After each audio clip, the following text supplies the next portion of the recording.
And I'd like to invite you now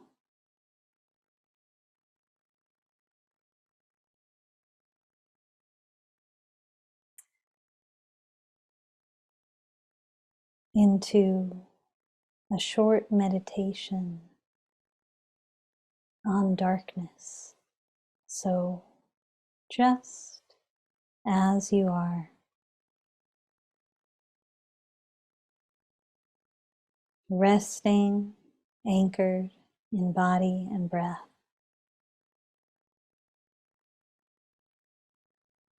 I invite you to imagine now, to visualize that you are sitting beside a window, and that this is a window open not to the daylight, but to the vast, luminous darkness. Picture the velvety darkness of the night sky. Darkness visible and symbolic. The field from which everything arises and to which everything will return. The mystery, the unknown, the unformed, the invisible.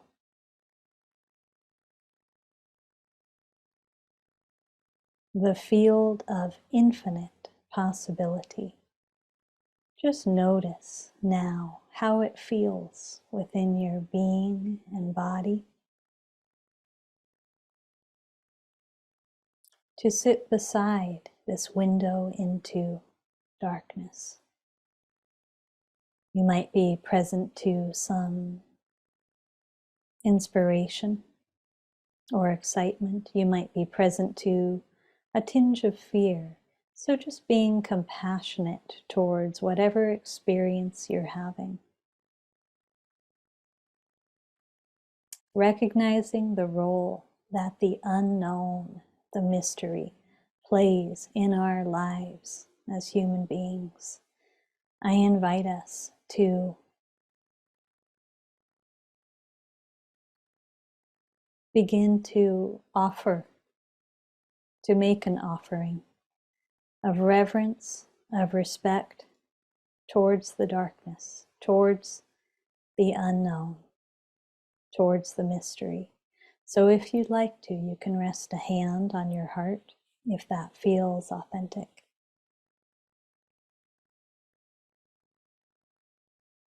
And from within your own heart, allow yourself to express your reverence towards the unknown,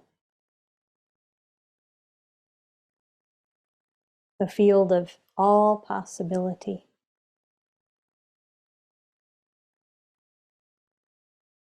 Just noticing how it feels to do so.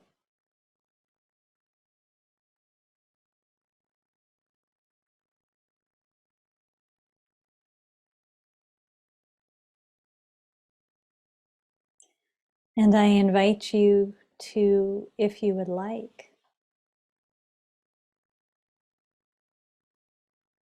ask to receive compassion from the mystery, from the darkness, towards yourself. Just letting yourself gently shift and be the receiver now.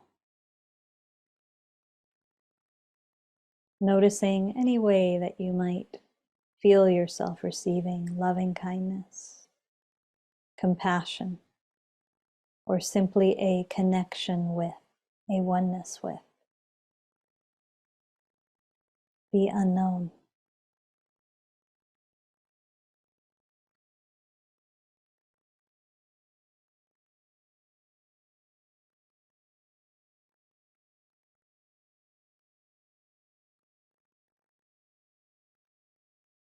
Now I'd like you to gently shift.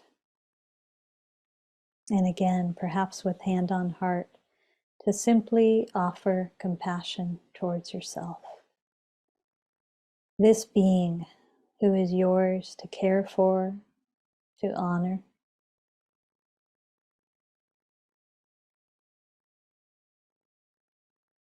To befriend.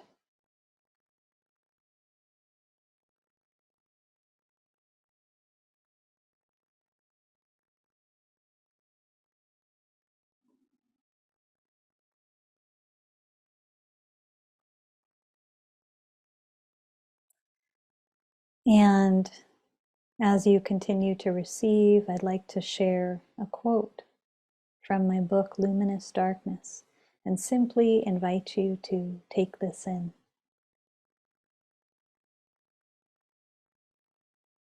The first step to endarkenment is to become curious about darkness beyond your familiar associations. Be open to what you don't know that you don't know about darkness and light, about yourself, about the mystery itself. We can learn to meet the unknown and the experience of not knowing with an open and humble heart, much more full of wonder and willingness than fear.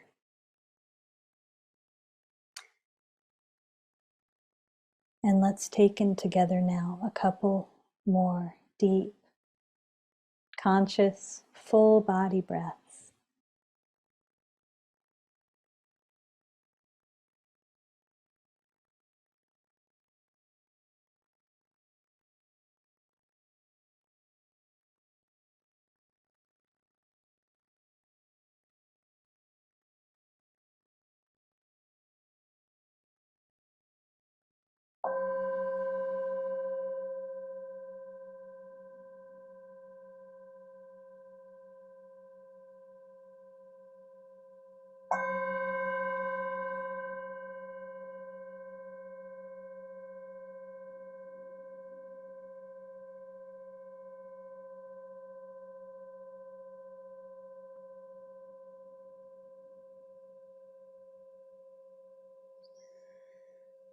Okay, friends. Anyone who'd like to share before we continue a word or phrase in the chat box for something you received or experienced in that meditation? Many of us are used to sending reverence and loving kindness towards that which we can see, that which is known, but curious about how it felt to do so towards the mystery itself, towards the darkness. Yeah. And while some of you might be responding to that invitation, I'd love to know if anyone here this evening is new to New York Insight, if it's a first time for any of you, to perhaps either raise your hand or just let us know in the chat box.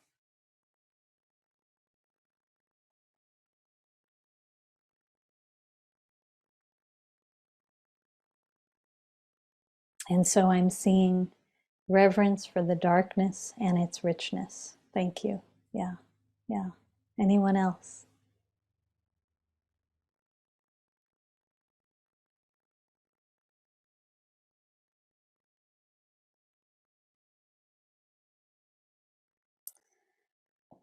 So I'm going to move into sharing a Dharma teaching, and then I'm going to invite us into a little bit of inquiry together and open up the space for questions and reflections, okay? And we'll be ending this evening at about 7:30 p.m. and there might be some time at the end for New York Insight to share some announcements. So I want to go back to the chat box for a moment. Darkness, the unknown, saying yes to what is and foregoing resistance. Thank you. Beautiful. Some fear came up. Being with the fear softened it. Thank you, Steph. Experienced loving curiosity. Beautiful. Okay. I'll take a moment just to see if anyone else wants to bring your voice in.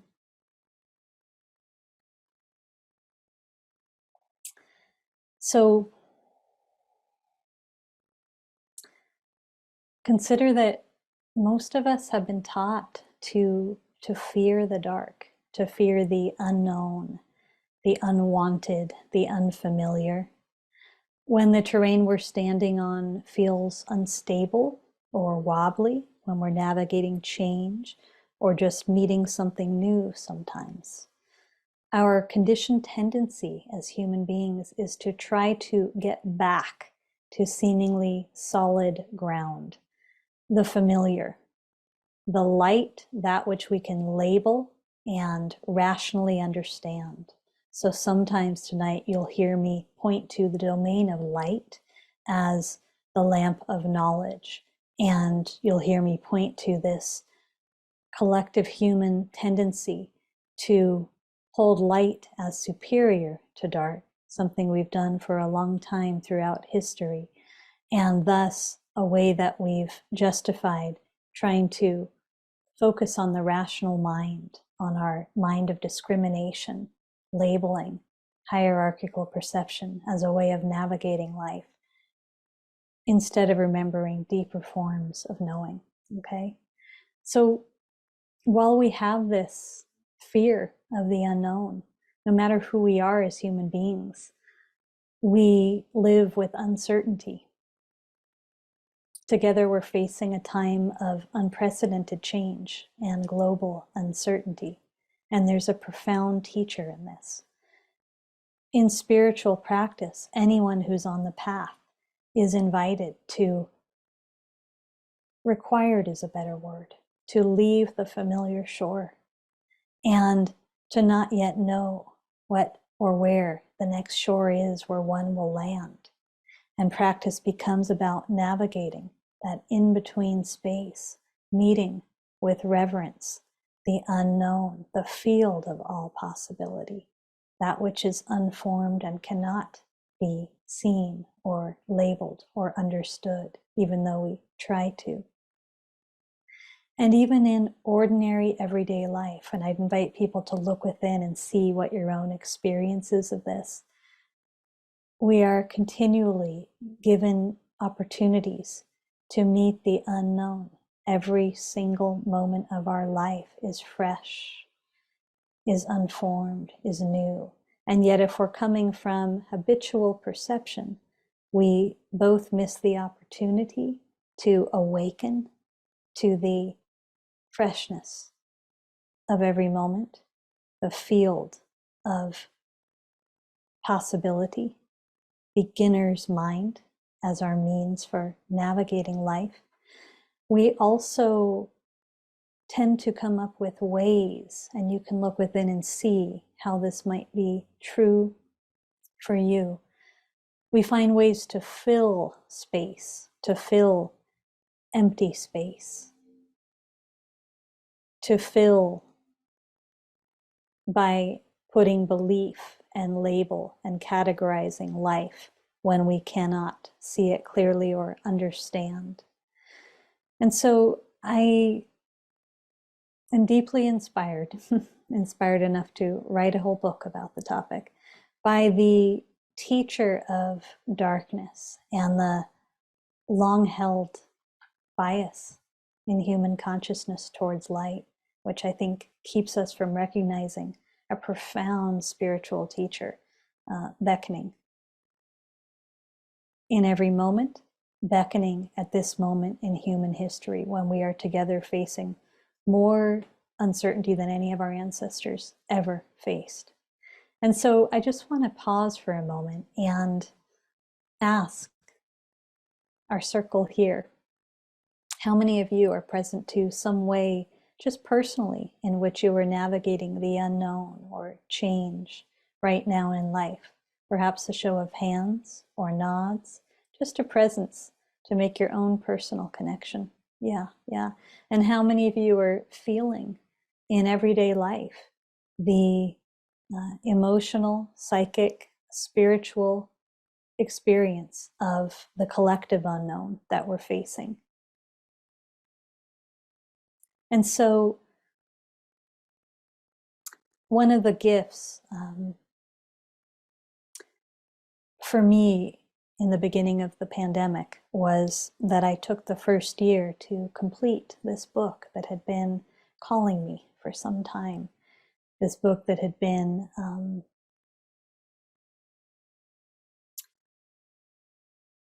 being birthed through me slowly for a number of years, about the luminous darkness, recognizing that in my life, I'm well aware of conditioning I received as a young person, conditioning I received growing up in the brightly lit and artificially lit city of Los Angeles, where I notice that sometimes there's a capacity towards sun shining, meaning an attempt to, through spiritual bypassing, sort of push away that which we find uncomfortable, push away that which we find complex or multidimensional, push away that which is painful and try to keep it light. And I find that there's a connection between what I'm witnessing as a lover of this earth, the overlighting of our planet, and the overlighting of human consciousness. In a sense, a way that this bias towards light has caused a fracture in our wholeness. By holding a bias towards light, trying to push away the unknown and hang on tightly to labeling, categorizing, perceiving through hierarchical perception, we lose the invitation to actually be with darkness and the unknown as a great spiritual teacher. How many of you here have experienced in your life the great teacher of darkness in some way, even if it's as simple as through your physical meditation practice, that first moment of recognizing that, as scared or resistant as a part of you might have been, the invitation is actually to surrender to fertile emptiness, to surrender to darkness, rather than to try to get somewhere, rather than to try to attain enlightenment as an end and a goal. So when I speak of luminous darkness, this is on many levels akin to the fertile emptiness. And some of us have had the experience of witnessing ourselves before tasting the fertile emptiness, considering emptiness the absence of something, and therefore wanting to fill space, to push it away, wanting to hang on to mental effort or the thinking mind in order to avoid it. Likewise, many of us have been taught to think of darkness as the absence of light. It actually says so in the Merriam-Webster's dictionary, the absence of light.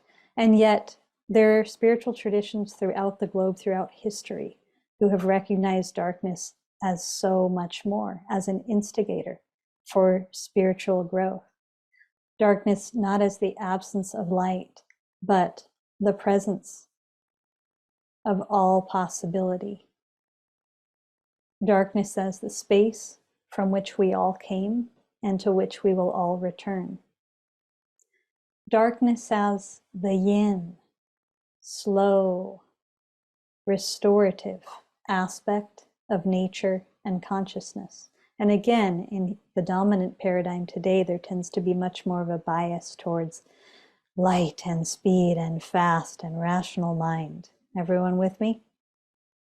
And so in this book, I'm inviting people to remember and reconnect with the potent teachings of darkness, because as human beings, we are asked and required to meet the unknown in every day of our life.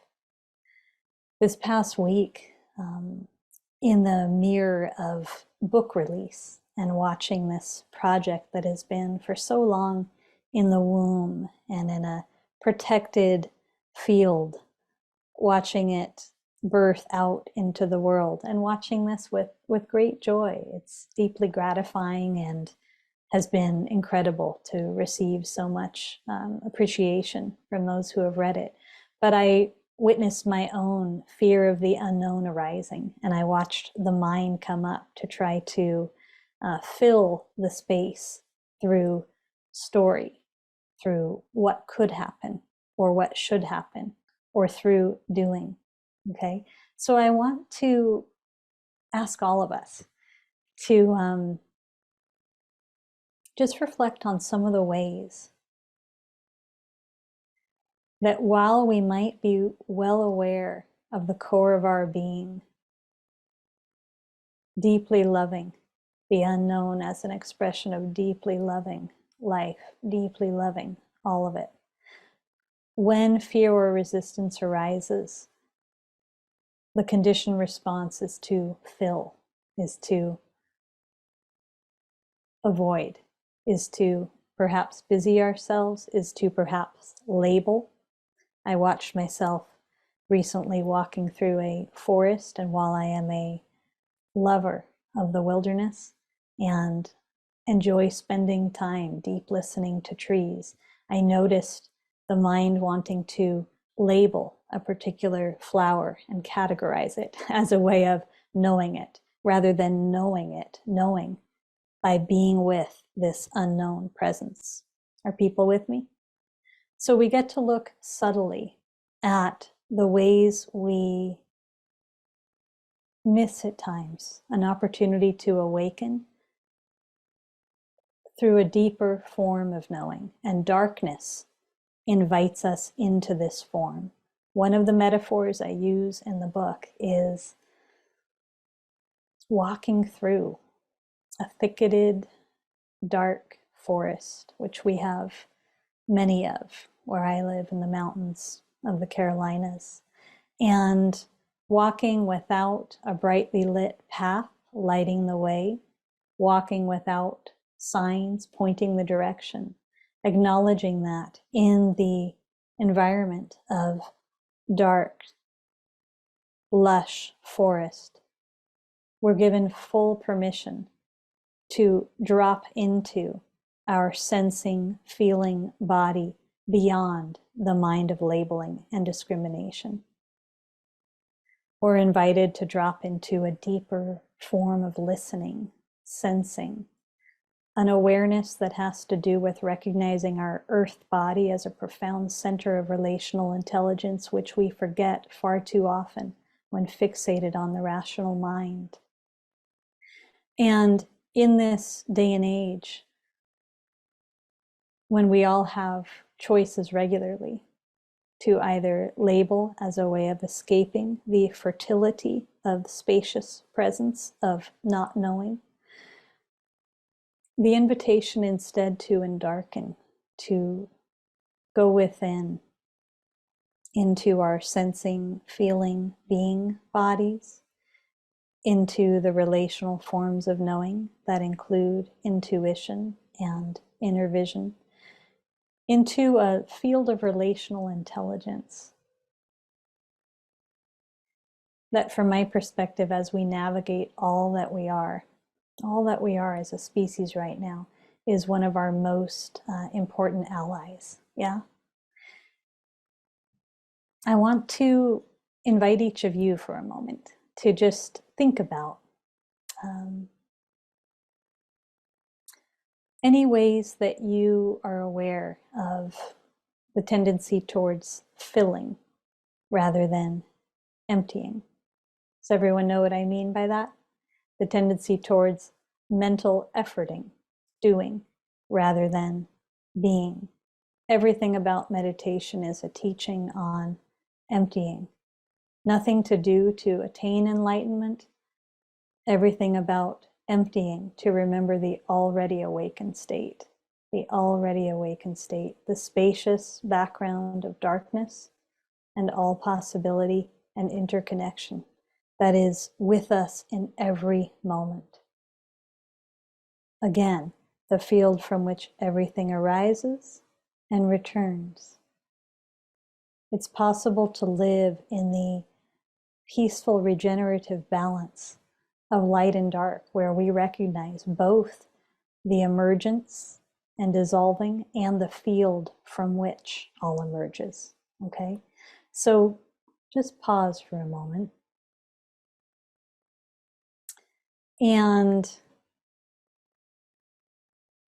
I thought I would share some principles that I write about in this book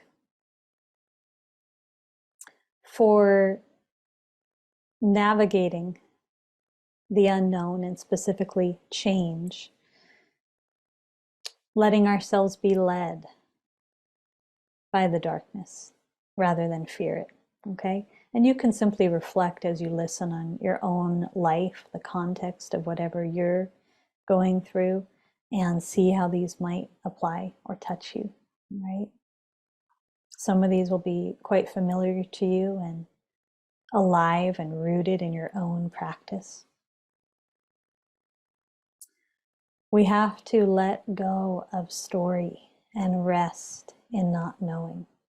Just acknowledging the surface narrative of fear, doubt, or what if, and how it maintains our insistence on limiting beliefs. Practice invites us to let go of our devotion to projecting authority externally, authority as the conditioned mind, authority as someone out there, and instead reclaim the authority of the heart of our being. This is really the invitation of practice, okay? We must declare our heart's intention without being attached to outcome. So I'm aware, even in the writing of my book, I let go completely of outcome, and I declared my heart's intention for the process I chose to bring to the book, one of presence and love and courage and compassion, and from there trusting the product, the outcome, the life's directive. Yeah. We have to remember that life is an emergent process, and this might seem obvious, but so many of us are conditioned to focus on reaching a destination or conclusion as quickly as possible. Sometimes when we're listening to another human, listening to a loved one, instead of resting in the space of not knowing together, which would be the most compassionate thing for that person who's needing to be energetically held, we go right into trying to solve, trying to fix, trying to offer advice, trying to get somewhere. Okay. While ego seeks immediate gratification and visible external evidence that we are okay or going in the right direction, there is another way. And this is about trusting the invisible confirmation that we access through intuition, through insight, through inner guidance. This requires paying attention to subtle body awareness as our moment by moment guide. One of my deep gratitudes from Zen practice is the invitation as a young person to begin to let breath and body be my anchor no matter what I was doing, to let meditation begin to infuse all of life simply through breath and body. And when I say body, earth body, the body that grounds me here and now in this moment, my connection to gravity, and in the spaciousness of interconnected awareness. Okay. Just a few more I'll name. Direct revelation or inner vision requires conscious boundaries. And again, this is about as we're navigating the unknown, or as we're opening to the unknown, having conscious boundaries with the conditioned mind, with the sometimes loud, sometimes repetitive, sometimes insistent messages of the conditioned mind. And many of you know through your own meditation practice, the gift and the discipline required to be able, through fierce compassion, to say no to stories in our conditioned mind that are not of service, that are simply not true. Okay, we must stay in touch with wonder, curiosity, and fascination. Just out of curiosity, even when I invited you to sit beside the window to darkness, how many of you did feel in touch with a sense of wonder, of fascination? So recognizing the wakefulness of beginner's mind, of meeting everything in life with this wonder, this fascination as a choice we have instead of the labeling. just yesterday, I noticed in the relational field in my home, my husband was in a grouchy mood. And I noticed a part of me wanting to label that and then wanting to take it personally, wanting to do something about it. And very quickly, because of my practice, I could drop it and let it be and let us both be in the spaciousness between us, in the field that could hold whatever emotion was moving through him and whatever was moving through me, without any of it being given the label better or worse, higher or lower. This is a way of meeting life as it is with love. People resonate with that example? And just a few more. Cultivating partnership with nature. This dissolves the illusion of separation and isolation. And this is an important aspect of the book that I've written, because I feel that one of the signposts of the dominant paradigm is a degree of anthropocentrism that even sometimes in our practice gets woven in the world of bright lights, of speed, of screens, of external demands and busyness. It can sometimes seem like the human realm is the focus or the only realm. When we rest more and more often in darkness, when we let ourselves receive the teacher of darkness, which again opens up our relational center of knowing more fully, we awaken equally to our connection with every form of life, with all forms of life, with all consciousness. We awaken from small to larger self. Okay? I want to pause and ask if Leah and perhaps Amit would begin to set out breakout rooms just for a short 10-minute share of putting people in pairs. Let me just see how our numbers are. And then maybe Leah, if it would serve numbers for either you or Amit to participate or not, you could set that up. And for anyone who's newer to relational mindfulness, I find it so useful when we are sitting down to meditate together, to receive teaching, to also get to connect one-on-one in the field of deep listening and simply reflect, inquire into our own experience as related to this evening's topic, okay?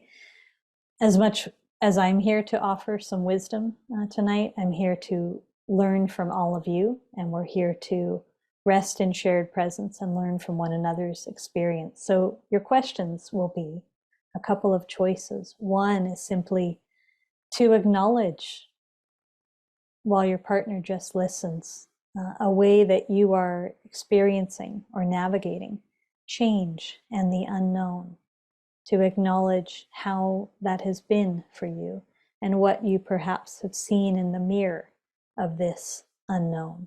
Sometimes we get to see ways that we fill space again, or try to busy or use rational understanding. Sometimes we see the invitation to soften even more into receptivity and deep listening and trust. So I'd like for you to just take 5 minutes each to look at that. Any questions before we do so? Again, one person will share while the other just listens. And if anyone chooses to not enter a breakout room, you would want to let us know that now. Afterwards, we'll come back together for reflections and questions. But I feel that this opportunity to get a little more personal with how we're meeting the unknown and what we see in the mirror of this is very useful. So Leah, tell me how we are on times. I Are you think ready? yeah, I think it's set up. We'll see if Okay. it works. Yeah. Okay. All right. Beautiful. So It's 6:54 Eastern time. Let's come back at 4 after and just to share that time evenly, if you will, and just to listen. And there might be some tenderness in the space to allow whatever is here to be here. All right? See you soon. Welcome back. Okay. As people return, if anyone wants to share a word or phrase in the chat box for something you received or experienced, you're welcome to. So again, if any of you want to share a word or phrase in the chat box for something you received in that, either in the inquiry itself or just the practice of listening and being listened to. Resonance, warmth, connection and resonance. Beautiful. I want to share some poetic words that Amit posted earlier. Endarkenment, send me to the moist earth, mycelium, full aliveness. Beautiful. So let's open it up to questions and reflections. And I love hearing from you and engaging with you. This is my favorite way to teach. And just before we do, I want to underline a point that I didn't speak to so much, but